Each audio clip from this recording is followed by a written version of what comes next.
안녕하세요. 생활 속의 노동 관련 이야기들을 쉽게 설명드리는 조인 인사노무 컨설팅입니다. 이번 시간에는 회사가 어려워져서 임금을 반납하기로 하는 경우도 있고, 어떤 때는 임금 삭감에 동의해달라고 하는 경우도 있는데, 이 두 가지의 차이가 어떻게 결과적으로 나타나게 되는지를 살펴보겠습니다. 회사 사정이 어려워져서 전 직원이 지급받은 급여의 일부분을 회사에 반납하기로 하고 시행을 했습니다. 이렇게 이제 반납한 직후에 이제 회사가 어쨌든 어렵잖아요. 어려우니까 이제 딴 곳으로 이직을 하려고 하는 사람도 나오겠죠.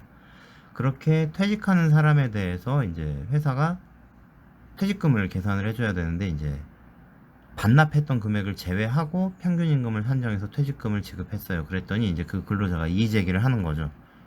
누구의 말이 맞을까 한번 살펴보도록 하겠습니다. 먼저 용어를 한번 이해해 보죠. 회사가 어려울 때는 임금을 삭감하자고 하기도 하고 임금을 반납하자고 하기도 하는데, 자, 임금의 삭감은 장래에 근로를 제공할 때 발생하는 임금 수준을 인하하기로 약정하는 겁니다.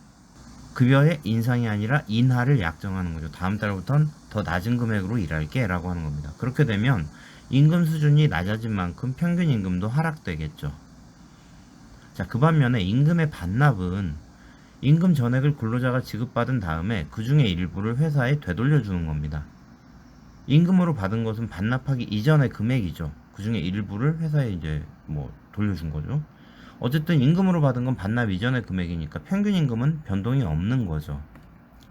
이처럼 근로자가 근로의 대가로 금품을 받고 그중 일부를 반납한 경우에는 받은 금액 전체가 평균 임금의 산정 기준이 됩니다.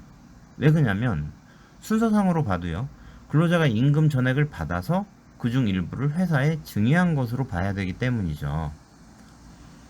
실무적으로는 보면 회사에서 임금을 다 주고 나서 다시 돌려받고 이러면 번거로우니까 사전에 이제 공제를 하고 지급하는 것도 있기는 해요.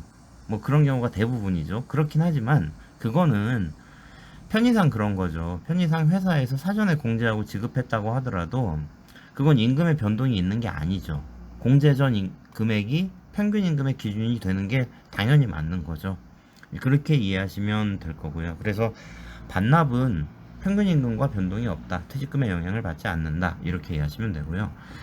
삭감은 평균 임금에 영향을 주겠죠. 근데 삭감과 관련해서 이제 한 가지 좀 주의하실 건, 급여 삭감을 할 때는 장래에 제공하는 근로에 대해서 발생하는 임금을 인하하기로 약정하는 게 맞아요.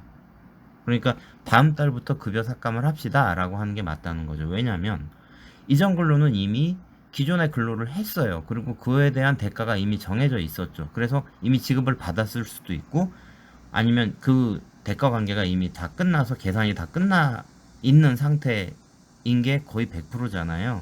그러니까 삭감 약정이라고 하는 게 앞뒤가 맞지 않아요. 그래서 향후에 발생하는 근로에 대해서 삭감을 약정하는 것이다 라고 이해하셔야 될 겁니다.